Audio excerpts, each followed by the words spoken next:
Olá, olá, pessoal! Sejam todos muito bem-vindos ao meu canal. Eu sou a Fran Maciel, sou psicanalista. Esse aqui é o meu canal Mundos Internos. E esse vídeo de hoje, ele é parte do projeto do Janeiro Branco. Eu fiz uma live recentemente aqui com o Bruno Pesquisade, tá no canal. Convido você a assistir, se você quiser. Que a gente tratou sobre a saúde mental no trabalho. Foi bastante enriquecedor, bastante informação, foi bem bacana mesmo. E no dia de hoje, eu vou fazer esse conteúdo sobre a saúde mental na internet. E aqui eu coloco um subtítulo que é o ponto sem volta, porque eu imagino que a gente já passou do ponto de poder reverter isso. E vou explicar o que eu acho que a gente não tem mais como voltar atrás. Por que eu escolhi esses dois temas? Saúde mental no trabalho e saúde mental na internet. Porque são duas coisas que a gente faz muito todos os dias. A gente tem muito tempo no trabalho, a gente tem muito tempo na internet. Então a gente precisa olhar para essas coisas com um olhar de tentar usar isso de uma melhor forma, tentar trabalhar num ambiente melhor. Então, por isso foi escolhido esses dois temas: saúde mental no trabalho, que está a live já publicada no canal, e hoje essa aqui da saúde mental na internet. Deixa eu compartilhar aqui com vocês. Deixa eu mudar a tela para ficar mais visível. Então aqui, qual que são os problemas, né, causados pelo excesso de exposição ao mundo virtual? E aqui o mundo virtual é tudo, tá? Não é só rede social, é todo o mundo virtual. Desde o momento em que você entra para pesquisar alguma coisa no Google, também você está exposto no mundo virtual. Então é sobre toda, sabe? É amplo, não é só rede social. A gente foca muito, às vezes, os problemas na rede social, como se só o Instagram, o Facebook, o Twitter fosse fonte de adoecimento, e não é. Tá? A gente vai ver aqui como o uso indiscriminado da internet acaba sendo bastante perigoso até. Mas vamos focar aqui, então, nos problemas causados, né, pela exposição excessiva. Então, a gente tem aqui as dificuldades do sono. O que a gente encontra aqui é o uso indiscriminado do celular, principalmente, quando a gente já está deitado na cama no horário para dormir, se preparando para dormir.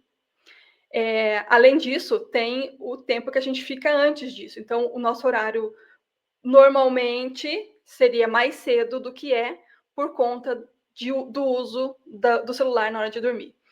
Então, a gente acaba, né, a gente deita lá na cama, pega o celular e fica 40 minutos. Então, essa dificuldade do sono tem a ver com esse tempo em que nós deveríamos estar dormindo e estamos usando a internet, e também com essa luminosidade que vem do aparelho de celular, que atrapalha bastante no sono. Daí a gente tem aqui também a queda do rendimento escolar, que a gente pode estender para o rendimento do trabalho, né? Então, assim, a pessoa que dorme mal, ela no outro dia está cansada, né? Então, ela vai render menos, com certeza. Impactos na saúde ocular, a gente vê essas luzes, né, prejudicando a nossa visão física, de fato. Dores de cabeça, isso tem a ver também com a luminosidade e com a falta de sono dá dor de cabeça. Ansiedade e depressão, já vou falar um pouquinho sobre isso. Alimentação menos saudável. Por que a gente acaba se alimentando mal por conta do uso da internet? São dois aspectos. O primeiro deles é a gente não ter mais tempo de cozinhar coisas mais elaboradas, sabe? Você, às vezes, não tem tempo de ir no mercado, fazer uma compra mais planejada, escolher coisas mais saudáveis. O que acontece? A gente acaba escolhendo comer comidas mais rápidas. E comidas mais rápidas são, normalmente, fast food. Então, a qualidade da alimentação tem caído pela falta de tempo no preparo da alimentação, mas também pelo tempo em que se gasta comendo. Aquele horário de refeição em que a gente deveria sentar, deixar o celular de lado e comer devagar e com calma e saboreando a alimentação, a gente não faz isso. Muitas vezes a gente está na frente de uma tela comendo um sanduíche na hora do nosso almoço. A gente continua na frente do computador. Ou então a gente está comendo com o celular ligado ali, olhando o que está acontecendo. Né? Então, essa alimentação menos saudável, ela vem um pouco daí, sabe? Da nossa falta de disciplina mesmo, de escolher alimentos melhores e de tirar esse tempo para a nossa alimentação. E a consequência disso, lógico, é o aumento considerável da obesidade, de forma generalizada. Por quê? Porque a pessoa se alimenta mal, ela dorme mal, e o tempo que ela gasta na internet acaba não deixando ela fazer outras coisas, como, por exemplo, o exercício físico. Então, a obesidade e o sedentarismo têm a ver com essa utilização do tempo de uma forma bastante prejudicial para a saúde. E aqui a gente também encontra transtornos de imagem. E aí eu vou juntar o meu comentário de ansiedade e depressão com transtornos de imagem. Por quê? Porque isso aqui está ligado justamente na comparação em que a gente faz quando a gente está nas redes sociais. E aqui, sim, eu vou falar das redes sociais especificamente por quê? As pessoas retratam na rede social uma vida que não é a realidade. Então você vê pessoas muito bonitas, muito bem-sucedidas, conseguindo fazer tudo o que elas querem, em lugares maravilhosos, tendo coisas incríveis, ostentando muita coisa. Então, isso causa uma ansiedade e depressão. Por quê? Porque você se compara com essa pessoa. Só que a gente esquece, o nosso cérebro não está preparado para olhar para uma coisa e imaginar que aquilo é um recorte da realidade, ou às vezes até montado, às vezes até falso, né? A gente vê muitos influenciadores posando em frente de carros incríveis e super caros e casas maravilhosas, e quando você vai ver, de repente aquela casa é alugada, ele alugou por 2 horas para poder fazer fotos e vídeos para poder divulgar na internet. Carros, a mesma coisa. Tem influenciadores que, de fato, são muito ricos? Sim, existem. São todos? Não, não são. A gente precisa ter esse olhar mais crítico quando a gente está consumindo o conteúdo de alguém, principalmente quando é sobre a vida dessa pessoa. Porque ela vai postar apenas a parte boa. Ela nunca vai postar ela chorando. Ou se postar, é para engajar. É em busca de mais like, de mais engajamento, de mais seguidores. Muitas vezes é uma coisa forçada, sabe? O que eu percebo é que quando o sofrimento é real, a pessoa não posta. A pessoa não coloca na internet. Ela não vai lá e dizer assim, nossa, eu estou sofrendo, porque é um sofrimento real e aquilo deixa ela vulnerável. Então a pessoa não se põe vulnerável, ela se põe posada, ela se põe montada na internet. Então a ansiedade e a depressão que você pode sentir consumindo conteúdos na internet, ele vem muito desse lugar da comparação, de não se sentir capaz e competente o bastante para realizar tanto quanto aquela pessoa está realizando.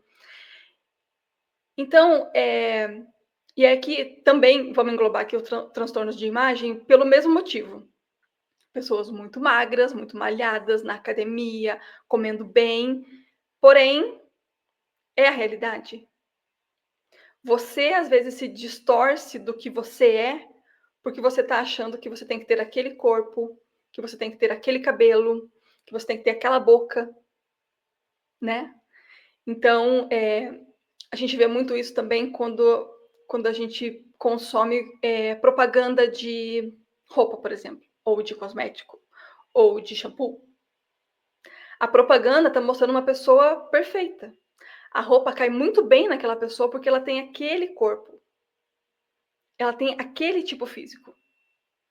E aí tem alguns memes da internet que mostram, né, o que estava na internet e o que eu comprei, né, o que chegou para mim. E aí você fala assim, tá, mas assim, na foto a modelo era uma pessoa escultural. Não tem como a gente ter o mesmo tipo físico, o mesmo porte e a mesma vestimenta igual, não vai cair igual na gente como cai na Princesa de Gales, por exemplo. Sabe, então assim, é uma comparação que acaba nos dando transtorno nesse sentido. A gente não é igual a outra pessoa, então aquela roupa não vai ser igual, aquele estilo de vida não é nem real, quem dirá você consegue fazer na sua. Então, ansiedade e depressão, além dessas outras coisas que estão colocadas aqui, elas trazem muita complicação por você não estar vivendo a sua vida. Você está consumindo a vida de outra pessoa, que muitas vezes nem é verdade, né? E aqui, tem outras coisas, então, né, que o excesso de telas destrói habilidades na nossa vida. Então, a gente tem prejudicado o nosso foco, a nossa atenção, a nossa paciência, a nossa persistência e a nossa concentração. E por que que isso acontece? A dopamina que a gente recebe na hora que a gente está usando rede social, que a gente está usando a internet, jogando, ela é muito rápida, ela é muito imediata. E aí, quando você tem uma frustração mínima que seja, por exemplo, pessoas que jogam na internet, você perdeu, você logo começa de novo, sabe? É muito rápido, essa troca e essa rolagem de tela, ela é muito rápida. E essas cores e os sons vibrantes e os movimentos que a gente faz, eles são muito rápidos. Então, a nossa paciência ela é diminuída pela falta de insistência em repetir alguma coisa. Então, logo você troca, logo você recomeça, logo você precisa, né, volta para a fase anterior. Então, isso faz com que a gente persista menos, se concentre menos, tenha menos foco e menos atenção. E isso tem a ver com a estrutura mesmo que os jogos, principalmente, e as redes sociais são construídas. Elas são construídas para você, de fato, rolar rápido, trocar rápido, mas continuar ali. Então, a estrutura do negócio é feita para te prender naquele lugar. E aí, só que essa falta de foco, de atenção, paciência, persistência e concentração, ela não fica ali, né? Ela vai para a sua vida real. Então, você tem um prejuízo no estudo, um prejuízo no trabalho, um prejuízo nas suas relações pessoais com familiares e amigos, né? Você acaba desistindo das coisas que você quer fazer, dos seus projetos de vida, por conta dessa realidade virtual que invade a realidade da vida real. E aí aqui tem uma pesquisa que foi feita basicamente com adolescentes, em que eles disseram que 85% das crianças entre 9 e 17 anos usam a internet. Então a gente está falando de uma faixa etária bastante precoce, né? E eu diria até que existem menores que isso ainda, menores de 9 anos que também usam a internet. E aí 20% deles relataram que já deixaram de comer ou de dormir por causa da internet. Então, não vou comer agora porque eu estou terminando esse jogo. Vou dormir mais tarde, ou às vezes não dorme, né? A gente vê jovens virando a noite, jogando na internet muitas horas, muitas horas, muitas horas, de uma forma bastante prejudicial. Prejudicial nesse sentido, né? De você deixar de comer e de dormir para usar a internet. 71% acessam a rede mundial de computadores mais de uma vez por dia, principalmente por meio do smartphone. Então, você ter o celular na mão é um convite a você ficar toda hora acessando, né? E aqui, mais de uma vez por dia, uma vez é até bondade, né? A gente acessa dezenas de vezes no dia. Porque toda hora tem uma notificação ali piscando e você vai ver o que é, então acaba sendo um acesso à internet. 18% disseram que perceberam navegando na rede que não estavam realmente interessados no que estavam vendo. Eles só estavam ali rolando tela e não era nada interessante. Eles não estavam procurando nada, eles só estavam ali gastando o tempo que eles tinham. 23% declararam ter se sentido mal em algum momento por não poder acessar a internet. Então, por exemplo, a sua internet caiu, ou o seu pacote de dados acabou, ou você está sem energia na sua casa. E a sua bateria acabou. Seu celular acabou a bateria, você não tem como carregar naquele momento. E isso causa um mal-estar, sabe? Chega a ser uma coisa física, te dá ansiedade, te dá taquicardia. Tem relatos de pessoas que têm síndrome do pânico quando percebem que a bateria do celular está acabando, está diminuindo. E ela acaba tendo uma crise física por conta de não poder acessar a internet daqui a pouco, porque está acabando a bateria do celular. Então, vejam que isso afeta muito a vida das pessoas, né? É uma coisa que não deve ser ignorada. 23% dos usuários da internet entre 11 e 17 anos tentaram, mas não conseguiram, passar menos tempo na rede. E aqui eu vou destacar para essa faixa etária, entre 11 e 17. São pessoas que ainda não têm o seu cérebro totalmente formado, ainda está em formação, ainda está em desenvolvimento. Então, quando eles tentam sair de um vício, nessa idade, é muito mais difícil, porque o cérebro não está pronto, nem para entrar no vício e nem para sair do vício. Então, é uma faixa etária bastante importante, porque a gente precisa olhar para esses adolescentes e oferecer ajuda, né? Vocês que têm filhos em casa, que estão passando por... Eu tenho certeza absoluta que quem tem filho em casa tem um problema com telas. Não existe pessoas que têm adolescentes em casa que não têm problemas com telas. A gente tem. Então, a gente precisa ter esse olhar um pouco mais cuidadoso com relação a isso, porque eles não estão preparados para só estar no mundo virtual. 22% mencionaram que passaram menos tempo com a família, com os amigos ou fazendo lição de casa, porque ficaram muito tempo na internet. Então é, de novo, a vida virtual, o uso da internet invadindo a vida real, né? Impedindo que essa pessoa tenha convivência com familiares, com amigos, que faça as tarefas que precisam fazer, que tenha suas atribuições e elas não são realizadas por conta do mau uso do tempo na internet, né? E aqui eu vou relatar alguns perigos reais para vocês, além desses que a gente já falou antes, são alguns outros perigos que o uso da internet pode trazer. E aí aqui é um outro estudo que foi feito, de 2020 esse aqui. E ele fala que 19% declararam ter tido contato com métodos de emagrecimento milagrosos. O que são esses métodos de emagrecimento milagrosos? Muitas vezes aquelas dietas malucas que a pessoa emagrece sim, porém prejudica a sua saúde, né? Mas também tem pessoas que propagam informações do tipo vomite para emagrecer, sabe? Que ensinam a pessoa a provocar bulimia, que ensinam que não comer é melhor do que comer, então a pessoa acaba ensinando a anorexia. São doenças, porém elas são ensinadas, e a pessoa que está assistindo aquilo absorve aquilo como verdadeiro. Então, por isso é tão perigoso esses métodos de emagrecimento milagroso. E aí 15% declararam ter tido acesso a formas de machucar a si mesmo. A gente teve, alguns anos atrás, e é uma coisa que de vez em quando volta, são ciclos, né? Essas coisas voltam. Aquele baleia azul, a gente já teve aquele momo, que são coisas feitas apenas para as pessoas se machucarem, se automutilarem. E até evoluírem para uma coisa pior.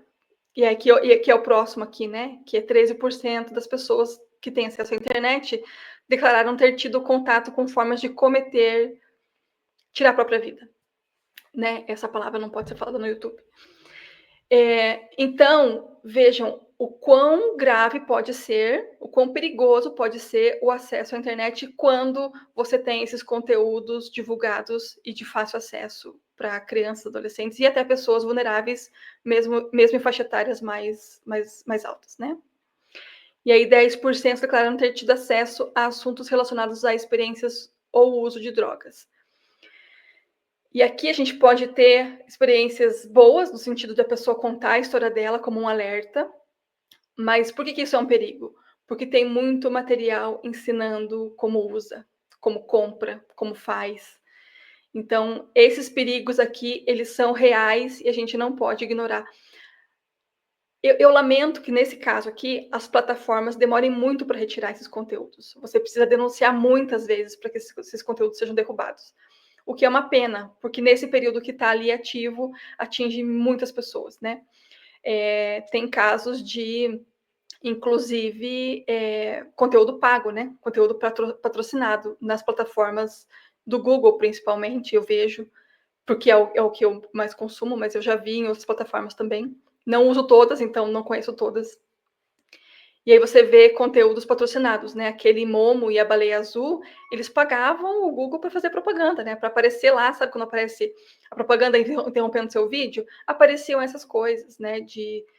Promovendo a automutilação, promovendo desafios totalmente perigosos e que aconteceram fatalidades por conta disso, né? Então são perigos reais que a gente não pode ignorar.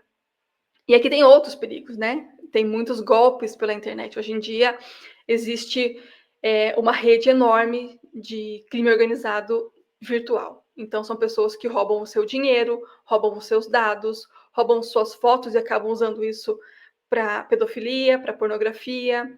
Tem também o aliciamento e tráfico humano. A gente tem agora 2 ou 3 brasileiros que estão num país da Ásia, se não me engano, Mianmar, que foram traficados. E a gente, às vezes, tem a impressão de que isso é aquela coisa do tipo assim, passou um carro escuro, pegou a pessoa, colocou dentro e a gente nunca mais viu. Não é mais assim. As pessoas são aliciadas pela internet, né? Elas respondem a um anúncio de emprego e elas, sozinhas, de livre e espontânea vontade, compram uma passagem, pegam um avião e vão até o aliciador. Então, eles fazem isso pela internet hoje, né. Tem também o famoso golpe do amor, né, essas pessoas que se relacionam com Brad Pitt, com Angelina Jolie, com Johnny Depp, com um militar americano, né, tem sempre essas coisas, assim, que sempre tem um fundo de tirar dinheiro, tirar proveito dessas pessoas. Tem também as chantagens que são feitas pela internet, também pelo golpe do amor. Mas o golpe do amor, eu vejo que são mais mulheres que caem nessa coisa de eu tenho um relacionamento virtual e ele é meu namorado, ele é meu noivo, a gente vai casar, sabe? É uma coisa mais assim. A chantagem virtual acaba pegando mais homens. O que acontece? São golpistas que fazem um perfil feminino, uma moça muito bonita, muito nova, muito jovem, muito atraente, usando roupas curtas ou às vezes nenhuma. E aí esse homem acaba tendo conversas com essa pessoa.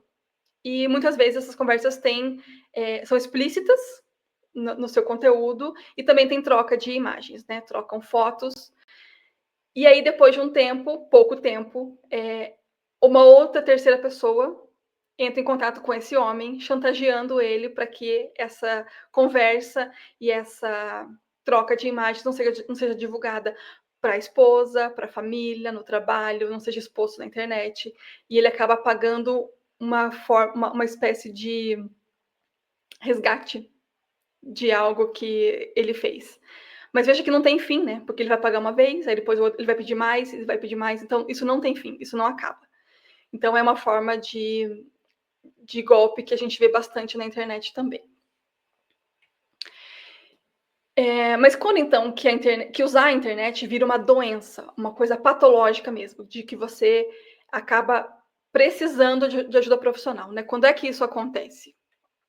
Aqui eu vou dizer para vocês aqui alguns sintomas que a gente pode identificar quando a pessoa já tem um vício mesmo. E esse vício é comparado a vício de álcool, vício a drogas, vício a tabaco. É esse vício, né? O vício da internet ele está nesse mesmo lugar. Tanto é que hoje já existe diagnóstico de vício da internet, né? Vício de redes sociais. Já existe também tratamento, protocolos já desenvolvidos e sendo aplicados para tratar esse vício. Então, quais são alguns dos sintomas? O tempo gasto na internet nunca é o suficiente, você sempre precisa de mais, sempre mais. Você não consegue sair dali, né? Aquilo te consome todo o seu tempo livre, todo o seu tempo de trabalho, invade a sua vida, invade a sua hora de almoço, de alimentação, o seu tempo com a família, o seu sono. Então, o tempo nunca é o bastante. Passa-se mais horas na internet do que você imagina. Então, você fala assim, eu passo 2 horas por dia, 3 horas por dia, 4 horas por dia, quando na verdade se você for contar mesmo, você passa 8, 9, 10 horas na internet. Então, é uma coisa que a gente, às vezes, nem se dá conta, não é uma coisa consciente, não percebe. Se desenvolve, então, uma excessiva preocupação com a rede, né? Você sempre está preocupado se tem alguém olhando o que você postou, se tem alguém curtindo, se tem alguém comentando. E aí vem a notificação, você tem que olhar, você tem que olhar, você tem que olhar, você tem que postar mais uma foto, você tem que melhorar a foto. E aí você tira a foto, e essa não está muito boa. E aí quando você vê, você tirou 500 fotos e postou 2. Porque você tem que ajeitar, você tem que editar, você tem que preparar, sabe? Essa excessiva preocupação, tanto em como postar e em como as pessoas vão reagir, é um grande sintoma do vício da internet. Então, tem necessidade de aumentar o tempo gasto online para obter o mesmo nível de satisfação. Quando a gente fala de aumentar o nível gasto na internet para ter o mesmo nível de satisfação, a gente logo remete ao uso de drogas, né? Quando a pessoa viciada experimentou pela primeira vez, ela teve uma reação. E todas as outras seguintes que ela vai usar, ela vai tentar buscar aquela primeira reação, e que nunca vem. Então ela usa mais vezes, ela usa mais quantidade, e aquilo nunca é como da primeira vez. Então, esse sintoma de vício da internet, ele é muito parecido com o sintoma de vício em drogas, de vício em álcool, tá? Ficar desconectado é sinônimo de esforço, então você precisa fazer um enorme esforço para se desconectar da internet. Isso tem que ser planejado, a gente vai falar um pouco disso um pouquinho mais para frente, porque muitos de nós temos que fazer esse esforço mesmo quando achamos que não estamos viciados na internet. Esse esforço será requerido de nós. O humor é alterado quando o uso da internet é restringido, então a gente percebe isso muito em jovens, né? Tô entediado, tô frustrado, esse negócio não funciona, sei lá, a internet deu uma intermitência lá, travou o vídeo, travou o jogo, já imediatamente tem uma reação, então a gente percebe que o humor da pessoa é pautado pelo uso da internet. E quando isso tem uma restrição, né? Quando é uma falha ou quando de fato não está funcionando, essa pessoa tem uma reação de humor alterado. O trabalho e as relações pessoais e de saúde ficam prejudicados, então a gente já falou um pouco disso, né? Quando invade ali o seu rendimento no trabalho, não só o rendimento em relação a tempo, isso também acontece. Você, no trabalho, usar a internet para coisas que não são do trabalho, mas também interfere na sua produtividade, né? Para além do tempo. Uma pessoa que está pensando, se preocupando com o que está acontecendo no mundo virtual, ela não está focada no que ela precisa fazer no trabalho. Então, o rendimento dela, a concentração dela está prejudicada. O trabalho nos estudos, né? Relações pessoais da mesma forma, né? A gente está, às vezes, fisicamente com uma pessoa no mesmo ambiente, no entanto, estamos usando o celular e falando com outras, ou então nem falando com ninguém, a gente está só vendo feed do Instagram, né? Vendo stories e, enfim, vendo Reels. É bastante preocupante, eu diria, né? Quando indagamos sobre o tempo online, os usuários mentem ou omitem a verdade. Então, ele acaba ou minimizando ou porque não percebeu o tempo que gastou, ou porque ele sabe que é muito tempo e aí ele acaba diminuindo esse tempo para não receber julgamento, não receber uma advertência da pessoa que está perguntando isso para ele. E aí é que eu acho que o pior de tudo, na minha opinião, que acontece com o uso indiscriminado da internet, que é a pior coisa, é você ter uma vida virtual em detrimento da vida real. A gente deixou de ter experiências reais no mundo real para ficar mergulhado no mundo virtual, que não te proporciona as mesmas experiências do mundo real. Então, essa transição, né, e essa gravura ali é uma coisa que fica bem ilustrativa, né? Então você tem crianças vidradas no celular, quando tem ali na frente delas bola, carrinho de rolimã, pipa, peteca, estilingue, bolinha de gude, que são experiências em que elas poderiam trocar muito um com o outro, elas poderiam estar brincando, poderiam estar rindo, se divertindo, tendo experiências reais na carne, sabe? Não só no virtual. Então, para mim, isso é o pior de tudo, quando a gente tem esse excesso de uso da internet, porque a gente acaba não vivendo a vida real. A gente fica muito na vida virtual. E isso pode ser muito ruim, porque a gente não vai ter experiências que vão nos formar como indivíduos, como pessoas. E aí aqui é uma provocação, né? Mas então, tem como a gente deixar de usar a internet? E essa aqui é uma pirâmide de Maslow, que ela elenca as necessidades básicas do homem. Então, na base da pirâmide, tem o que o homem mais precisa para ele poder viver, né? Então, foi colocado aqui como uma forma de provocação que a internet é o que essa pessoa mais precisa para viver. E aí, depois disso, ainda vem as necessidades fisiológicas, né? Que é abrigo, água, alimentação, contato físico, né? Essas necessidades fisiológicas que a pessoa tem e que precisa para ser um ser humano, né? Então, aí depois vem a segurança, necessidades sociais, né? De interação e de amizade, família, a estima e a autorrealização. E por que a provocação é a gente colocar a internet como vindo antes das necessidades fisiológicas? Porque a gente está caminhando para isso. É uma provocação, mas, no entanto, ela não é uma inverdade. Por quê? Porque a gente está dependente da internet. Os nossos serviços públicos de água, de fornecimento de água tratada, de fornecimento de energia, fornecimento de gás, essas coisas que são básicas para nós, elas estão vinculadas ao uso da internet. Existe muita automação nessas coisas. Então, se a internet cair, imaginem um mundo onde você não tem internet. A internet caiu no mundo inteiro. Você não tem energia, você não tem água, você não tem GPS. Quanto tempo a gente consegue sobreviver sem internet? É muito possível que isso cause grandes destruições, drásticas, assim, de uma forma que a gente talvez não alcance. Tem pessoas aqui que vão saber, né, o tanto que a gente é dependente da internet, porque não é só o celular, sabe? Não é só o joguinho, não é só a rede social, não é só uma busca no Google. A internet é usada para muita coisa, que é de essencial para nossa vida, né? Quando a gente vai num hospital, muitos dos equipamentos, o atendimento lá, os sistemas bancários, eles precisam de internet para funcionar. Então é uma coisa muito mais ampla do que só a forma como a gente usa a internet pessoalmente, né? A humanidade está usando a internet para oferecer e consumir serviços que são essenciais para o funcionamento da vida cotidiana. Então, eu arrisco dizer que a gente não tem mais como deixar de usar a internet. E é por isso que eu coloquei lá no primeiro slide, nos primeiros, que é um ponto sem volta. Porque a gente não vai mais ter como viver essa vida moderna desse jeito sem usar a internet. Se por acaso a gente precisar deixar de usar a internet, a gente vai voltar a viver como a gente vivia há mais de 100 anos atrás. A gente vai ter que, muitas vezes, reaprender a fazer aquelas coisas.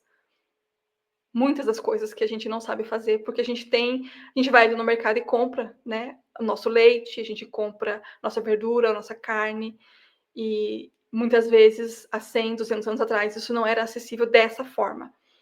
Então, é um ponto sem volta, na minha opinião.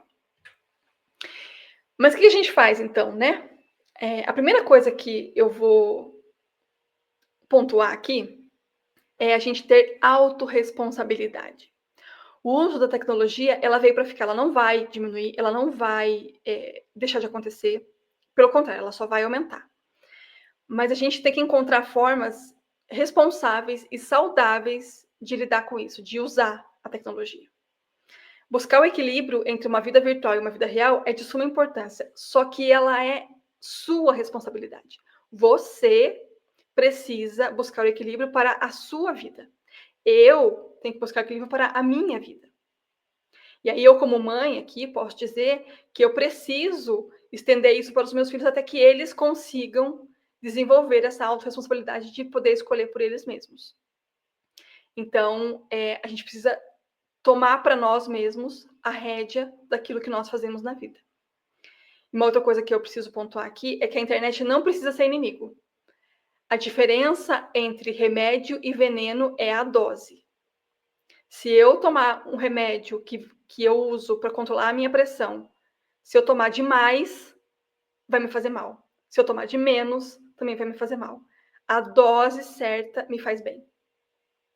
E eu acho que a internet ela tem que ser olhada dessa forma, porque a gente não vai poder parar de usar a internet. Então, temos que entender que, bom, então, já que eu preciso usar de uma forma melhor. Eu preciso ter essa autorresponsabilidade e não achar que alguém vai resolver isso para mim. Não é uma legislação, não é o Congresso, não são as plataformas. Eu tenho que fazer a minha autogestão e ter a responsabilidade de buscar o equilíbrio entre uma vida virtual e uma vida real.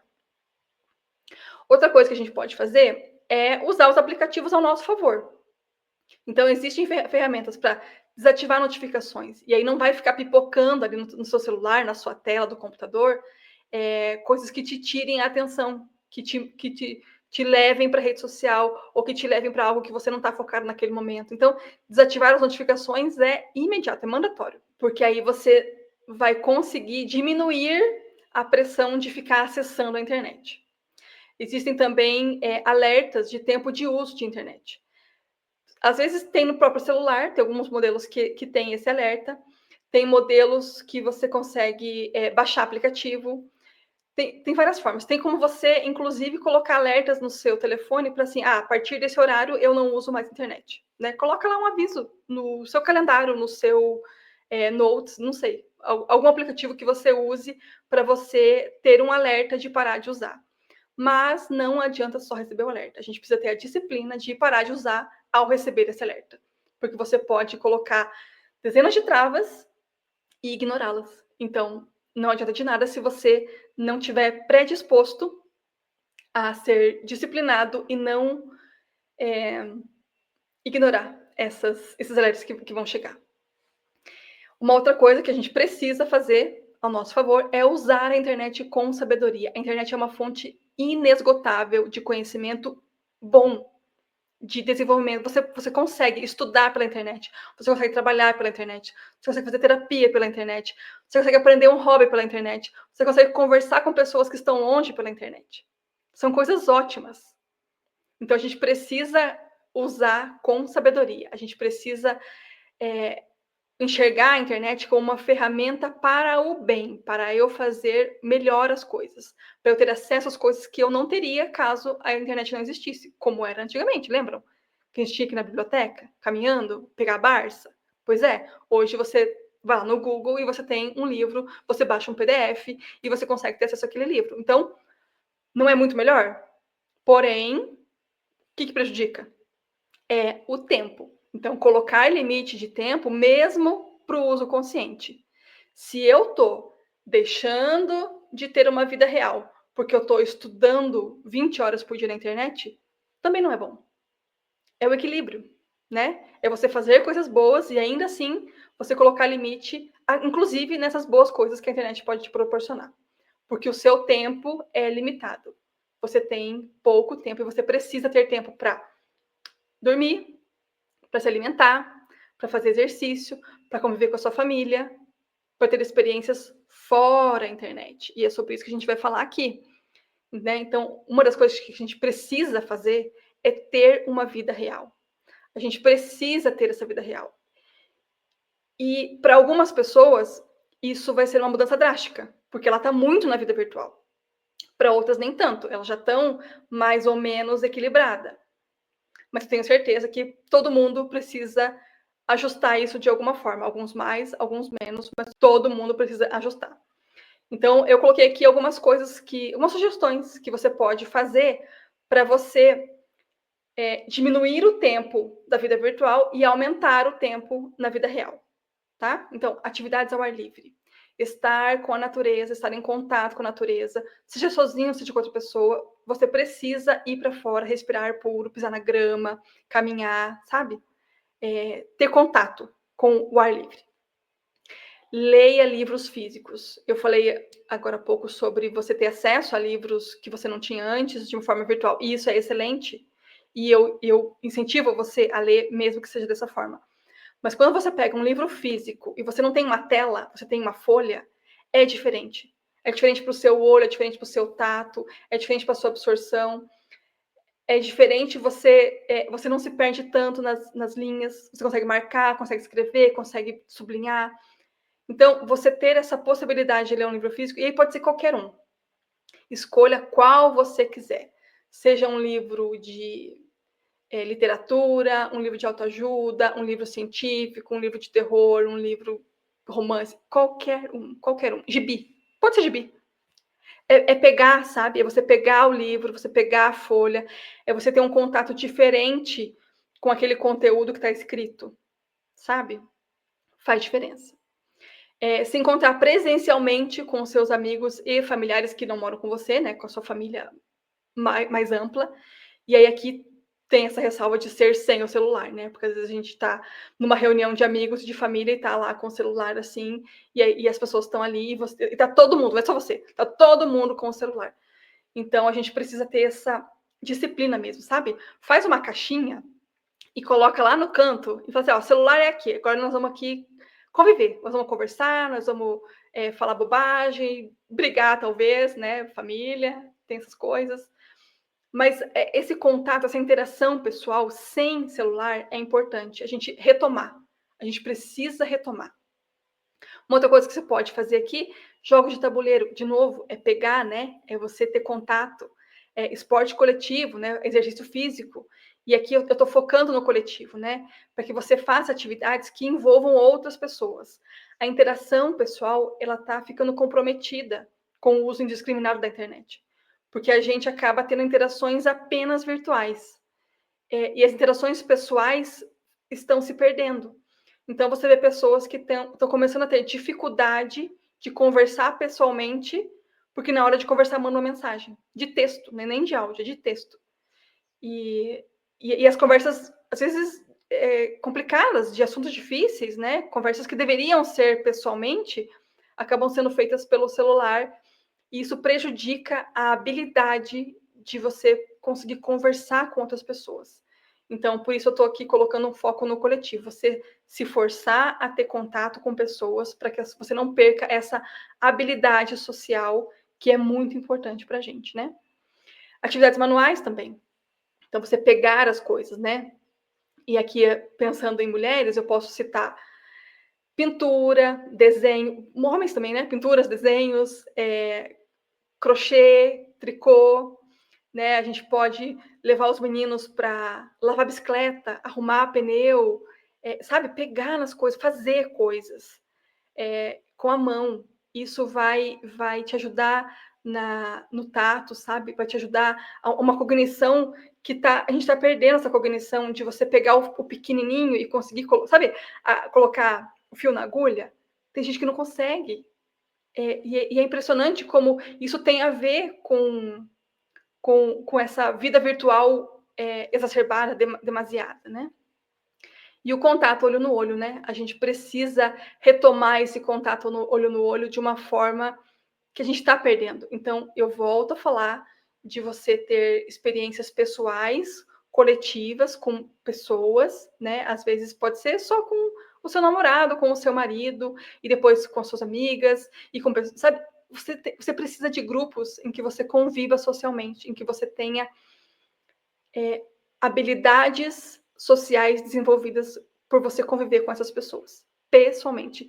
E, volto a dizer, tira o celular desses momentos, porque você vai ver uma diferença enorme na sua interação, na sua conexão com essas pessoas. Ela vai ser muito mais real e muito mais íntima quando você tira o celular desses momentos de interação pessoal. Uma outra coisa que a gente pode fazer é ter um propósito muito mais amplo do que o utilitarista. Então, eu vou dividir aqui para vocês o que é um propósito e o que é uma coisa que você usa de uma forma utilitária. Por exemplo, eu vou falar com o fulano porque se eu falar com ele, ele pode me trazer o benefício XYZ. Eu vou me interagir com o ciclano porque ele conhece o outro fulano lá que me interessa fazer um negócio com aquele fulano. Isso é utilitarismo. Você acaba só fazendo coisas que vão te trazer benefícios pessoais. E isso acaba se estendendo tanto a você escolher o que fazer, como também a escolher com quem você vai fazer as coisas, com quem você vai falar, com quem você vai conviver. Tem muito networking feito assim, né? Networking é utilitarismo. Você está se conectando com pessoas, imaginando que, de repente, em algum momento vai surgir uma oportunidade, seja ela qual for, de você ter algum benefício de trabalho, de negócios, enfim. A gente não alcança a amplitude de um networking. No entanto, isso é utilitarista e não está errado. Porém, a gente também precisa fazer coisas apenas por propósito. Você faz só porque você faz, sem ter nada em troca. E aí, aqui, a gente pode linkar isso com uma conexão com o divino. Seja você religioso ou não, de qual religião seja você ateu, essa meditação com o transcendente vai te ajudar a encontrar um propósito, seja ele qual for. Como forma prática, a gente pode fazer um trabalho voluntário, fazer caridade. Porque trabalho voluntário e caridade você faz apenas para dar ao outro. Você não recebe nada em troca. Pelo menos é assim que deveria ser, né? Pelo menos a definição de trabalho voluntário e caridade é essa, né? É você fazer pelo outro sem esperar nada em troca. E aí eu coloquei uma outra coisa que eu achei importante de a gente pensar, que é a gente ter no nosso entorno pessoas com objetivos parecidos com os nossos. E eu vou explicar por quê.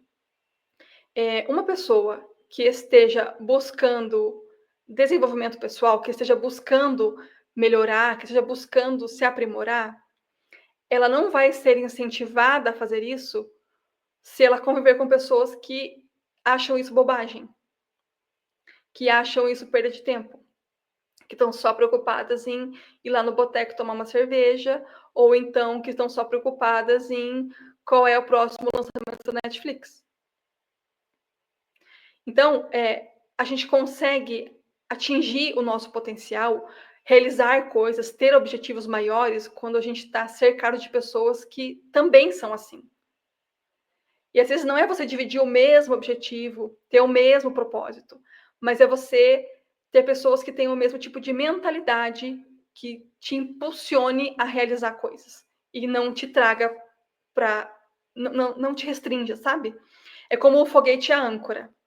Então o foguete ele vai, ele explode e vai, e ele faz, e ele vai para frente. E a âncora te segura. Então talvez se você é uma pessoa foguete e convive com pessoas âncora, isso vai te segurar. E se você é uma pessoa âncora e convive com pessoas foguete, você vai segurar elas. Tem como a gente mudar, de mudar de âncora para foguete, ou de foguete para âncora? Tem. Se a gente estiver convivendo com pessoas que são diferentes do que a gente está querendo fazer. Então, pessoas foguete que convivem muito com pessoas âncora, ela acaba virando âncora. E a pessoa âncora, que convive muito com pessoas foguete, ela pode virar um foguete, se ela quiser. E aí tem uma grande diferença entre essa transição de um para o outro. O âncora só vira foguete se ele se esforçar para ser. O foguete vira âncora só porque ele está no ambiente errado. Muitas vezes a gente acaba se desestimulando, a gente acaba desanimando, porque o nosso ambiente não contribui para o que a gente está querendo fazer. E aí a gente cansa e a gente desiste. Então é mais fácil você ser foguete e virar âncora do que ser âncora e virar foguete. Por isso, se você quer crescer na vida, se você quer aprimorar, seja fisicamente, emocionalmente, espiritualmente, cognitivamente, você precisa ter pessoas que queiram fazer a mesma coisa que você. Não é do mesmo jeito, mas no mesmo propósito, sabe? No mesmo rumo. Eu quero ir para lá, eu quero ser melhor. Então o rumo é esse aqui. As pessoas que não se preocupam com isso, elas vão estar numa direção diferente. Então você não vai conseguir atingir o seu objetivo de chegar naquele lugar indo por um caminho diferente. Então por isso essa preocupação em se cercar de pessoas que estejam com pensamentos parecidos e objetivos parecidos com o seu. É claro que fazer mudanças, a gente falou de muitas aqui, né? Ela vai ser muito difícil. Mudanças são difíceis. Então, eu convido você a fazer algumas, a fazer elas devagar, com calma, pensadas, mas fazer. E uma forma de fazer isso é simplificar metas e objetivos. Então, por exemplo, você é uma pessoa que não faz exercício. Você não faz. Aí você coloca uma meta de ir na academia de segunda a sexta, 3 horas por dia, tomar creatina, whey, e aí você vai ficar grandão daqui 3 meses. Essa é uma meta realista para sua realidade? Não é. É bem possível que você não faça isso. Então, o que seria uma meta realista, uma meta simples, para uma pessoa que não faz nenhum exercício físico e quer começar a fazer? Vai caminhar 2 vezes por semana. Meia hora. Meia hora na segunda, meia hora na quarta. Ou na quarta e na sexta. Ou na terça e na quinta. Pode ser de manhã, pode ser à noite. Pode ser no seu quintal, se você não se sente segura de sair porque a sua região é, de repente, perigosa. Existe uma forma, sabe? Na internet, vamos usar a internet a nosso favor, né? Na internet tem muitas aulas gratuitas de exercício físico. Faça eles na sua sala. Né? É uma forma de você usar a internet a seu favor, de você ter um recurso ali que você não teria. Né? Então, mas simplifique metas, não coloque metas inatingíveis, sabe, inalcançáveis. Simplifique, faça pequeno, mas faça. E uma coisa que vai exigir é que a gente tenha disciplina. Toda mudança vai requerer nossa disciplina, a gente precisa insistir. Então, imaginem assim um carro que está na beira de uma ladeira enorme, bem íngreme, e está chovendo e aquele piso é muito escorregadio. O que vai acontecer se ele acelerar? Ele vai patinar. Mas não significa que ele não consiga subir. Talvez ele tenha que ir devagar, talvez ele tenha que ir desviando um pouquinho, não ir tão reto, ir mais na lateral e depois ir mudando. Sabe? E dosando o acelerador para que a coisa vá de uma forma mais lenta, porém forte, né? Que você vai indo, vai indo, vai indo. Então, essa disciplina ela vai ser requerida de nós quando pensamos nessas mudanças tão grandes que estamos falando aqui. Não é uma coisa simples. Quando a gente está querendo fazer uma mudança em que a gente ainda precisa consumir aquilo, é muito mais difícil. Então, você imagina um dependente de crack que precisa ainda usar crack. Como é que ele vai conseguir tirar o vício, né? A gente pode comparar com o vício de comida. Uma pessoa consegue viver sem comer? Ela não consegue. Ela não consegue viver sem comer, ela precisa comer. A alimentação é fundamental para continuar a viver. Porém, se ela tem uma doença em que ela é compulsiva na comida, é muito mais difícil para ela. Porque ela é como se ela precisasse de uma dose de droga todos os dias. E com a internet é a mesma coisa. A gente não vai conseguir viver num mundo sem internet. A gente pode ter essas metas, sabe? O sábado eu vou desligar, não vou ligar nenhuma tela, não vou ligar o computador, vou desligar o celular, vou tirar um dia que eu vou ficar off. Ótimo, maravilhoso. Mas isso não é deixar de usar. É aquele período que é excelente, maravilha. Faça isso mesmo, é muito bom. Porém, você, no dia seguinte ou na segunda-feira, vai ter que voltar a usar. Então, por isso, a disciplina de você ter a autorresponsabilidade de gerir o seu tempo na internet. De gerir o que você consome na internet. Como é que você está usando essa ferramenta? Porque é uma ferramenta. Uma ferramenta pode consertar alguma coisa ou pode quebrar alguma coisa. A forma como a gente usa ela é que faz essa diferença. Caso você já esteja, né, de uma forma patológica com o vício de internet, procure ajuda profissional. Tem tratamento, tem diagnóstico, você não precisa achar que isso não tem jeito, e você vai perceber que isso é um problema quando está afetando a sua vida real. O seu trabalho é afetado, o seu rendimento é afetado, o seu estudo é afetado, a sua família, a sua saúde, você vai sentir no seu corpo o prejuízo que o vício da internet causa, tá?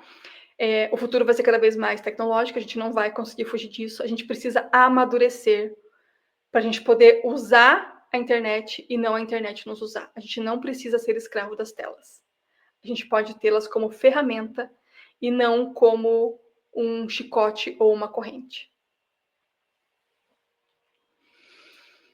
Aqui estamos falando sobre saúde mental, então eu fico imaginando uma pessoa que consiga, né, fazer essa transição de uma coisa patológica, de vício na internet, para uma coisa mais saudável, como a saúde mental dela vai melhorar. Então, a saúde mental é urgente e a gente tem a responsabilidade de cuidar da nossa, de cuidar da saúde mental das pessoas que estão perto de nós. Porque a gente não é um indivíduo isolado. Quando nós estamos mal, mentalmente falando, a gente atinge quem convive conosco.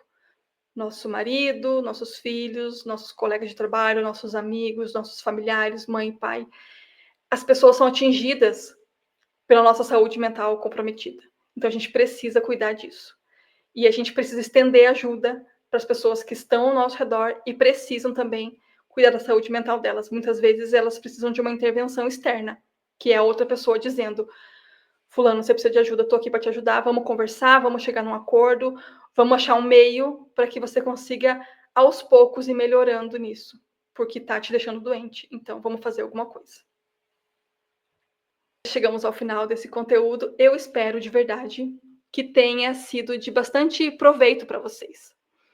Que vocês consigam absorver alguma coisa daqui, que vocês possam, se tiverem dúvida, voltem aqui, eu tenho aqui os slides, vocês podem consultar outras vezes, anotem, revisitem esse conteúdo, e tenham em mente que a gente consegue melhorar a nossa questão de saúde mental com relação à internet, com relação ao trabalho também, se a gente tiver autorresponsabilidade e não delegar aos outros a tão importante função de cuidar de nós mesmos. Eu te peço, então, que você curta esse vídeo, que você se inscreva no canal, que você comente, que você compartilhe. Compartilhe para outras pessoas. Essa live aqui e a live do Saúde Mental no Trabalho tem muita informação útil mesmo. Não que outras coisas no canal não tenham, outras coisas no canal também tem. Mas essas duas em específico, a gente está falando sobre o Janeiro Branco, sabe? É um movimento para a gente olhar para a nossa saúde mental de uma forma responsável. Assim, eu preciso cuidar da minha, eu tenho que fazer o meu. Eu não posso exigir que outra pessoa tome conta do que é meu. É a minha cabeça, é a minha mente, é o meu corpo, é a minha saúde, é o meu tempo, é a minha família, é o meu trabalho, é o meu desenvolvimento, é o meu, sou eu. Né? Então, que a gente possa compartilhar com outras pessoas para que outras pessoas tenham acesso a isso e a gente consiga ter um futuro mais maduro, como sociedade mesmo, né? Entendendo que a nossa ética atinge sim outras pessoas, então aquilo que eu também coloco na internet, seja um comentário raivoso, seja um conteúdo inadequado, né, que vai atingir de repente uma pessoa que não está preparada para ver aquilo, ou porque não tem idade, ou porque está vulnerável, ou porque não é adequado para ninguém mesmo, né? Tem coisas que ninguém deveria ver. Então que a gente possa ter esse cuidado no que a gente também está colocando na internet, não só consumindo. A gente precisa ter muito cuidado com o que a gente consome, porque o que a gente consome na internet, na televisão, no nosso tempo, o que a gente faz do nosso tempo, é o que molda a nossa vida. Então, a gente às vezes está sendo jogado para ansiedade e para depressão por coisas que nós consumimos, por coisas que nós colocamos para dentro dos nossos olhos, dos nossos ouvidos, por coisas que a gente consome pela nossa boca, a gente bebe, a gente come errado, a gente dorme mal. Então, assim, é muito amplo. É uma coisa que não é pontuar, faz isso aqui e pronto, sabe? É bem mais complexo que isso e a gente precisa ter esse olhar para multifatorial e tomar cuidado mesmo. Tomar cuidado com quem nós somos. E quem nós somos na vida real. A gente tem que ter uma vida real. Tá bom? Muito obrigada por estarem aqui. Te convido a assistir um vídeo que eu vou deixar no card. E a gente se vê por aí. A gente se vê no canal. Eu sempre estou colocando coisas novas. Sempre estou tendo projetos para justamente promover esse desenvolvimento pessoal, para promover bons conhecimentos, boas filosofias, promover boas mudanças. E esse é o meu objetivo aqui.